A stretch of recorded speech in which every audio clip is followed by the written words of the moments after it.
Hello everyone, मैं दीपक sir DLC education अड्डा में आप सभी का स्वागत करता हूं और डिस्कस करने वाला हूं डेटा टर्नओवर रेशियो। तो डेटा टर्नओवर रेशियो हम लोग कैसे कैलकुलेट करते हैं, ये फॉर्मूला आपको पता होगा, बहुत ही सिंपल है। Net credit sales divided by average data.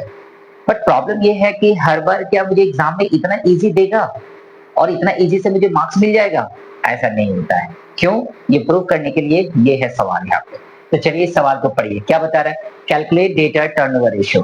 क्या कह रहा है? Closing debtor 40,000, net credit sales being 25% of net cash cell, excess of closing dater over opening dater is 20,000 और टोटल नेट सेल्स 1,50,000। अब इस सवाल को थोड़ा सा, वीडियो को थोड़ा रोक लीजिए और सवाल को पढ़ लीजिए। आई होप सवाल को पढ़ लिए होंगे। तो ये जो पोर्शन है, ये पोर्शन वो बेसिक फॉर्मूला से तो नहीं बनने वाला है। क्यों? क्योंकि यहाँ पे आपको यूज करना है अलजेब्रा का। तो चलिए यहाँ से मुझे लेट करना होगा। क्या लेट करना होगा समझिए। Net credit sales 25% of net cash sale. तो सबसे पहले मैं यहाँ पे लेट कर लेता हूँ कि कैश सेल्स मैंने कितना किया ड्यूरिंग द ईयर। तो cash sales suppose x rupees का हुआ, ठीक है। अधिक कैश सेल्स यदि x रुपीस का हुआ तो ही आप क्रेडिट सेल यहाँ पे कैलकुलेट कर सकते हैं, राइट। तो क्रेडिट सेल्स आपका कितना निकला है, वो भी नेट है। नेट बोला है मतलब कि इसमें सेल्स रिटर्न ऑलरेडी माइनस है, और कैश सेल्स भी जो यहाँ पे बोला है वो भी नेट है। नेट कैश सेल्स बोला है मतलब यहाँ भी कोई कैश सेल्स यदि हुआ होगा तो वो रिटर्न एडजस्टेड है। सो नेट कैश सेल्स हमारा x रुपीस है और नेट क्रेडिट सेल्स हमारा कितना होने वाला है? तो ये होने वाला है 25% ऑफ x, ठीक है। इसको थोड़ा सॉल्व कर लेंगे तो 25/100 ऑफ x। थोड़ा और इसको सॉल्व कर लेंगे तो इट इज 1/4। 25 का टेबल से कट जाएगा, सो आप इसको लिखेंगे x/4। यानी यहाँ पे जो लाइन दिया हुआ है net credit sales being 25% of net cash sale, तो मैंने यहाँ पे लेट किया, यूज किया अलजेब्रा का। Net cash sales x rupees है, net credit sales 25% of x है। यानी कि इन दोनों को यदि जोड़ देंगे, किसको? तो net cash sales plus net credit sales, तो सर आपका क्या निकल जाएगा? नेट कैश सेल्स और नेट क्रेडिट सेल्स को जोड़ देंगे तो क्या निकल जाएगा सर? नेट सेल्स नहीं निकल जाएगा आपका? बिल्कुल निकल जाएगा बोलेंगे। तो कैश सेल्स x है, नेट कैश सेल्स x है, क्रेडिट सेल आपका x/4 है। और दोनों को ऐड करने से सर नेट सेल्स तो आपको दे दिया है, नेट सेल्स तो आपको दे दिया है। तो चलिए इसको लिख लेते हैं 1,50,000।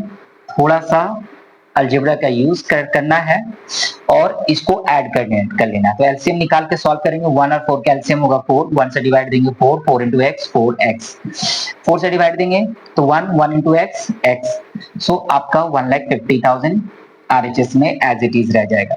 थोड़ा सा सॉल्व करेंगे तो इसका कांस्टेंट कितना है 1, यानी ये आ गया 5x/4। सो आ गया आपका 1,50,000। आई होप इसके बाद आपको पता है क्या करना है। इसके बाद x का वैल्यू क्या होने वाला है। ये जो 1,50,000 है, आपको पता है क्रॉस मल्टीप्लाई होता है, तो 4 ऊपर चला जाएगा, 5 नीचे चला गया। 5 से रिड्यूस कर दीजिए 3 टाइम्स में, तो आपका 30,000 इंटू 4 1,20,000। बस पूरा सवाल का तो निचोड़ यहीं पे था।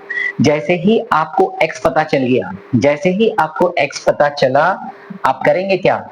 टोटल नेट सेल में से क्रेडिट सेल निकाल लेंगे, ठीक है ना।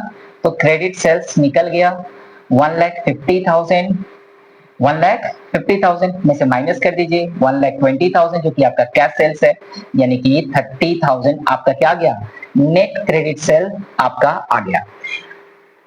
Net credit sale. अब आपको चाहिए क्लोजिंग डेटर और ओपनिंग डेटर। बस थोड़ा ठहरिए। क्लोजिंग डेटर मेरा कितना 40,000 है, तो ओपनिंग डेटर कितना होगा? कह रहा है कि excess of closing debtor over opening debtor is 20,000। यानी कि क्लोजिंग डेटर जो है वो 20,000 ज्यादा है। यानी कि आपका एवरेज डेटर कितना होने वाला है?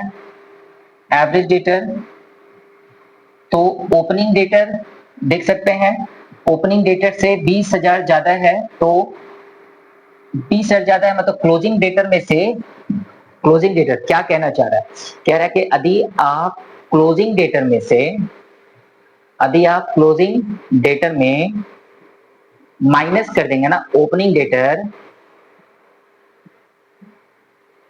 तो आपके पास कितना आने वाला है, तो 20,000 आने वाला है। ठीक है, तो क्लोजिंग डेटर आपके पास 40,000 है, इसमें कितना माइनस करेंगे कि 20,000 आएगा, तो 20,000 माइनस करेंगे, यानी ओपनिंग डेटर 20,000 है। तो चलिए एवरेज डेटर यही निकाल लेते हैं। तो 20,000 ओपनिंग, 40,000 क्लोजिंग और डिवाइडेड बाय 2, यानी कितना आएगा, 60 डिवाइडेड बाय 2, यानी कि 30,000। ओके, तो 30,000 आ गया।